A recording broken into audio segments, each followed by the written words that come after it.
Alors, bonjour à tous. Ici, on va voir ce qui concerne le système monétaire international, matière que vous avez donc dû voir en distanciel. Qu'est-ce que c'est qu'un taux de change? Vous avez donc regardé la vidéo qui vous a certainement donné une série d'informations par rapport au taux de change, par rapport au marché d'échange. Il n'y a pas qu'une seule monnaie dans le monde, il y a une quantité énorme de relations entre les pays, d'échanges internationaux, et ces relations vont se faire avec des devises différentes. Le monde, il est divisé en espaces monétaires différents, et chaque espace a sa propre devise, son propre instrument monétaire. C'est nécessaire parce que sinon on ne pourrait pas effectuer de paiements internationaux si on n'avait pas un taux de change, quelque chose qui établit et qui donne des règles au prix d'une devise. On ne saurait pas commercer, ça ne serait pas faisable. Si on se base sur une représentation de l'économie internationale, on a l'ensemble des échanges entre les économies nationales. Chaque économie nationale est délimitée par des frontières et chaque espace politique est régulé par une monnaie différente qui est liée soit à son histoire, soit à sa culture.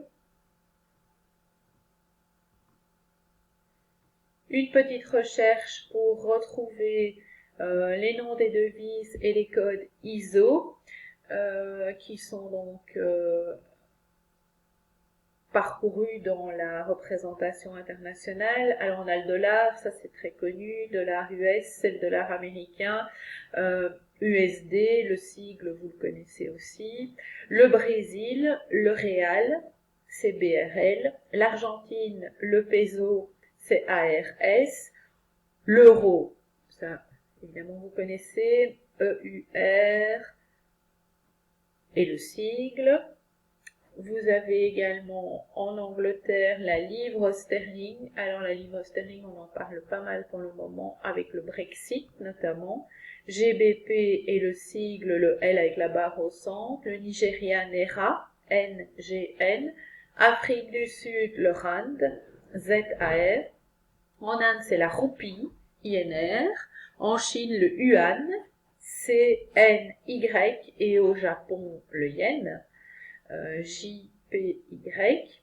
Il nous reste ici l'Australie.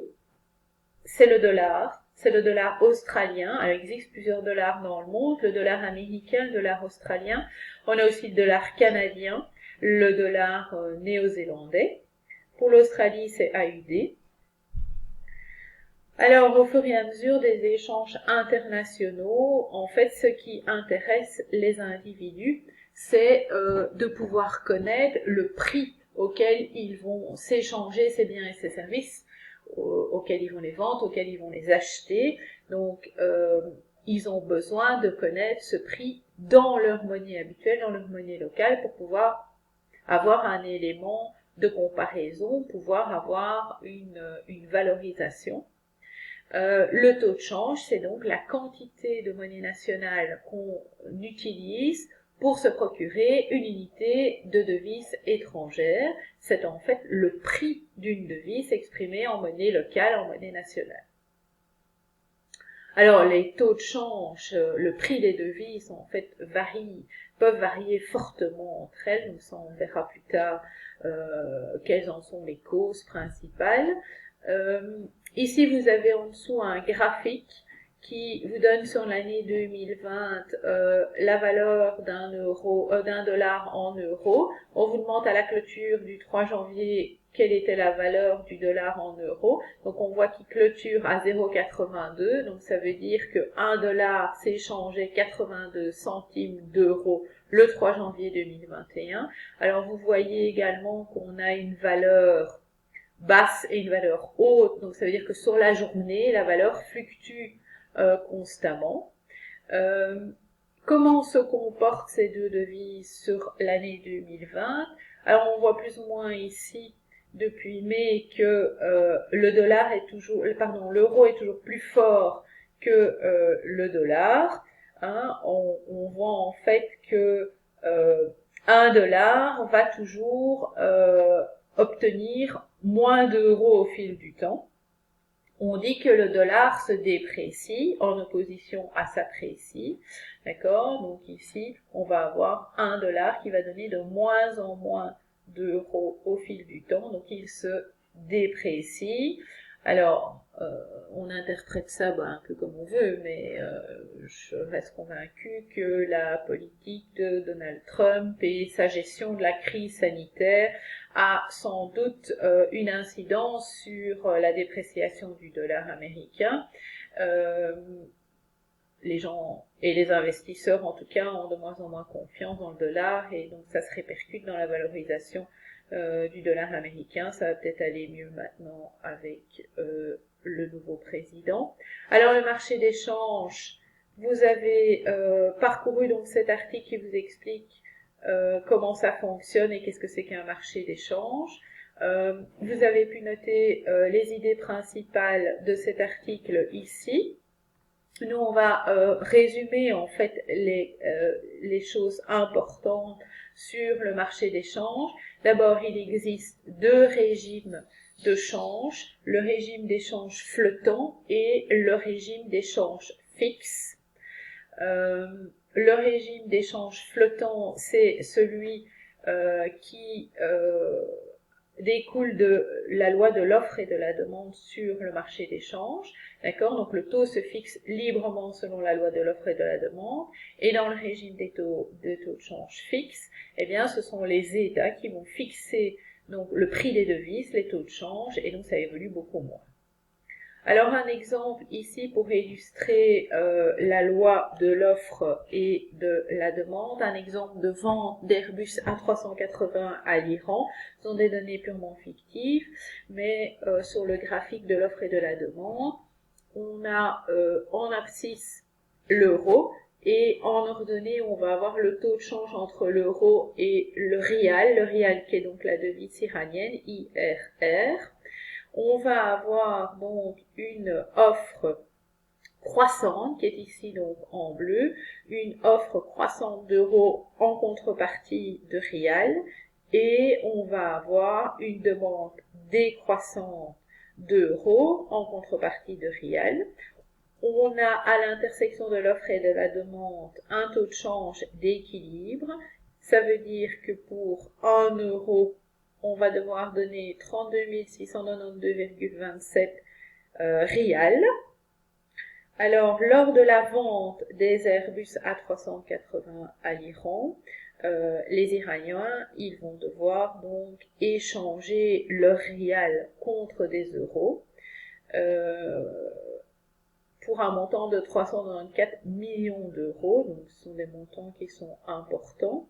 Ils vont donc être demandeurs d'euros, ce qui va en fait déplacer la courbe de la demande. Elle va se déplacer vers la droite et comme sur tous les marchés où l'offre de la demande fonctionne, on va avoir donc une modification de l'équilibre et on va avoir un nouveau taux de change qui va être déterminé. Pour 1 euro, on va avoir un taux de change de 32 694,45 rial. Donc, déplacement de la courbe de la demande et augmentation donc, du prix ici du taux de change. Ça veut dire que les Iraniens vont devoir payer plus cher leurs euros. Donc, quand la courbe de la demande se déplace, on a une incidence donc, sur le prix. Donc ça, c'est le mécanisme, l'illustration du mécanisme de l'offre et de la demande.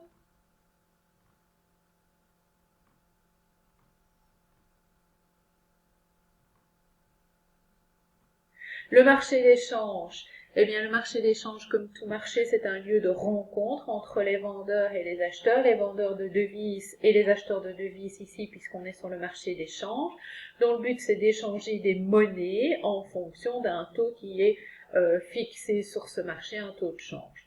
Alors on peut aussi, vous pouvez entendre pour marché d'échange, marché des devises ou le forex. L'opération de change, c'est ce qui découle du marché d'échange, c'est-à-dire qu'on va avoir la vente et l'achat d'une devise. Il n'existe qu'un seul marché d'échange, donc tout se fait de façon informatique sur une plateforme informatique et tout le monde travaille sur la même plateforme informatique. C'est ce qui confère donc une dimension internationale au marché d'échange.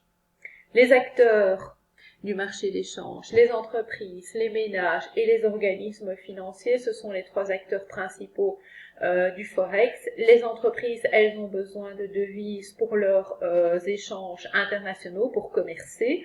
Les ménages, ils ont besoin de devises, et vous en avez peut-être déjà fait l'expérience, pour des voyages, pour du tourisme ou éventuellement des raisons familiales, pour aller voir de la famille dans des pays étrangers.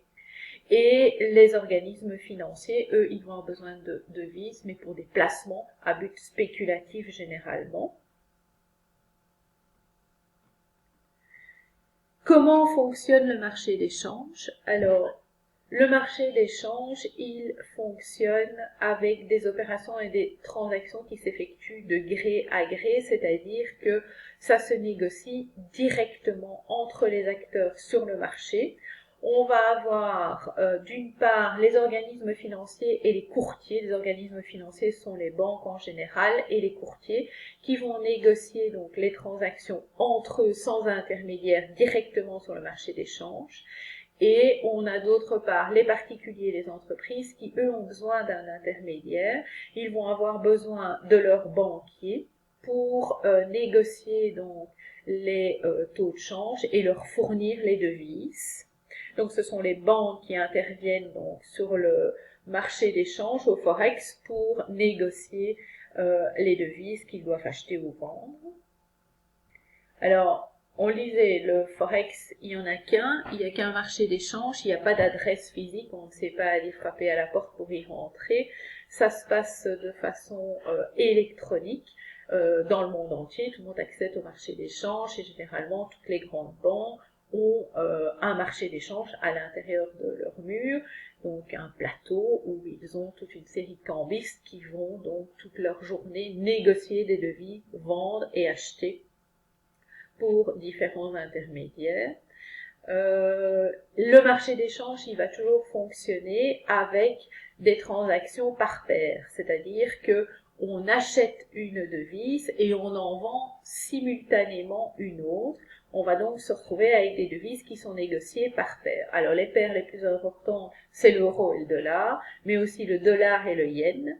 Et la livre sterling, qui a une importance assez considérable aussi sur le marché d'échange, la livre sterling contre le dollar. Sur le marché d'échange, on a deux types d'opérations. On a les opérations au comptant. Alors, les opérations au comptant, c'est les transactions qui vont s'effectuer au moment où on va passer l'ordre d'achat ou de vente. Le taux est fixé et la transaction se passe à ce taux-là. Ensuite, ou on prend possession des devises tout de suite, ou on les reçoit au maximum dans les 2 jours. Donc c'est sans doute ce que vous avez, vous ou vos parents peut-être déjà fait dans votre banque. Vous commandez vos devises, des dollars américains par exemple, et puis vous vous rendez à la banque, vous les achetez et vous les payez à ce moment-là et vous les recevez. Par contre, il existe aussi des opérations à terme. L'opération à terme, c'est une opération qui va s'effectuer. On va donc un certain jour fixer la devise, le prix, la quantité et la date d'échange. Et au moment où on va passer l'ordre, ça se fera donc aux conditions qui ont été fixées préalablement. Alors généralement, ce sont des opérations qui se font à but spéculatif, pour se prémunir donc des variations de change. Ce sont souvent les entreprises et ceux qui placent en devises qui utilisent donc ces opérations à terme.